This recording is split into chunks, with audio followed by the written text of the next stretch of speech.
انا منفعكش ولا اي ست تانية تنفعك الا اذا كانت من المستوى اياه. نجوان اياكي تغلطي. محمود انا ماشية، مع السلامة. محمود بيه وصل، محمود بيه وصل. بتقول ايه يا مرة محمود بيه؟ يا اهلا وسهلا يا بيه، يا الف اهلا وسهلا. ازيك يا جمالات؟ ان شاء الله تسلم يا بيه. ازيك يا رفاعي؟ ازي حضرتك؟ ازيكم يا اولاد كلكم؟ ان شاء الله تسلم، الحمد لله. الله يسلمك. والنبي يا بيه، والنبي احنا برقة يا بيه. انا عارف.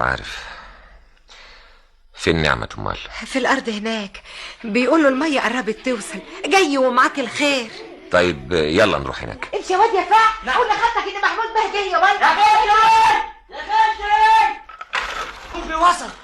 نعمة ازيك يا نعمة؟ اهلا يا بيه. اهلا سعادة البيه. اهلا يا عم. يا مرحبا يا محمود بيه. يا مرحبا فتحي. نعمة انا عايز خليكم انتوا في شغلكم يا جماعه. حاضر. يلا يا جماعة شوفوا شغلكم.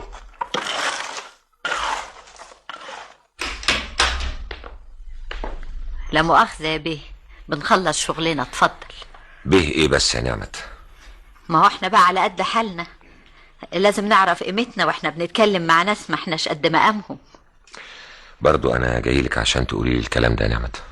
لا تقولي ولا اقولك، سكتك غير سكتي، من غير مكابره ولا معانده.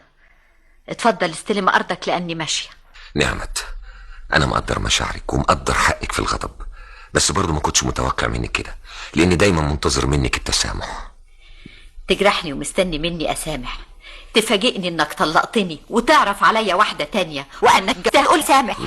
اذا كنت انا غلطان فانا برضو ما بعفيكيش من الغلط، لان انت اللي مهدت الظروف علشان الشر يدخل بينا. يا ما قلت لك اهتمي بيا كتير، قلت لك خليكي معايا، خليكي دايما جنبي، لاني محتاج لك، وعشان كده انا اخترتك انت بالذات. محتاج لابتسامتك في الصبحيه وطلة وشك قبل ما انام. انا مش طلة وشك قبل ما انام. هو انا الارض اللي كنت مشغوله بيها دي كانت عشان مين؟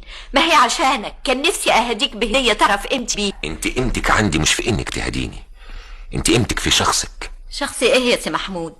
انا ضعيفه وقلت لك كده في الاول، بدليل ان اول شويه رياح بعطروا حياتنا. اللي بعطر حياتنا لفك ودورانك.